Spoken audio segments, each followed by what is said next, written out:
اللہ اللہ اللہ اللہ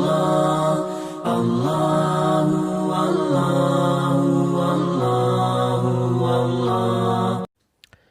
حضرت یسرا رضی اللہ تعالیٰ عنہ جو مہاجرہ صحابیہ تھیں، وہ کہتی ہیں کہ جناب نبی کریم صلی اللہ علیہ وآلہ وسلم نے ہمیں فرمایا سبحان اللہ لا الہ الا اللہ اور سبحان الملک القدوس کہنا اپنے اوپر لازم کر لو اور انگلیوں پر گنا کرو، کیونکہ قیامت کے دن وہ سوال کی جائیں گی اور بلوائی جائیں گی۔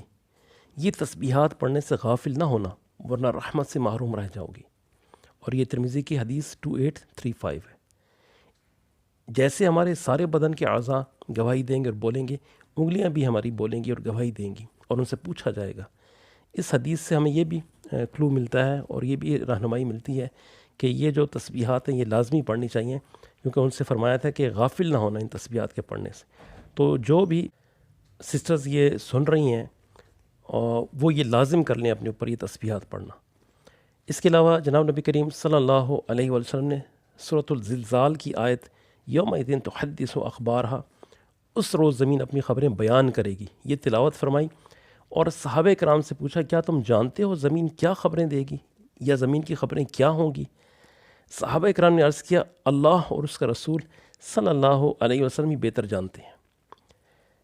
آپ صلی اللہ علیہ وسلم نے ارشاد فرمایا زمین کی خبریں یہ ہوں گی کہ وہ ہر مرد اور ہر عورت کے عمل کے بارے میں گواہی دے گی جو زمین کی پشت پہ کیا گیا ہوگا، اور کہے گی فلاں فلاں دن یہ عمل کیا تھا، یہی زمین کی خبریں ہوں گی۔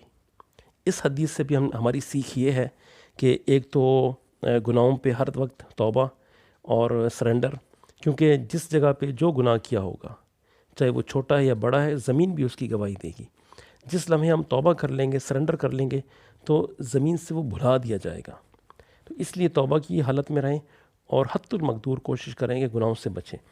دوسری بات یہ ہے کہ جب جناب نبی کریم صلی اللہ علیہ وسلم صحابہ کرام سے کوئی سوال پوچھتے تھے سکھانے کے لیے، تو ادب کا اتنا اعلیٰ مقام ان کو آتا تھا، وہ یہ نہیں کہتے تھے جی ہمیں پتہ ہے اور آگے سے ایک لمبی تمہید بیان کرنا شروع کر دی یا بیان کیا۔ علم ہوتے ہوئے بھی وہ کہتے تھے اللہ اور اس کا رسول ہی بہتر جانتے ہیں۔ کتنا ادب کا اعلیٰ مقام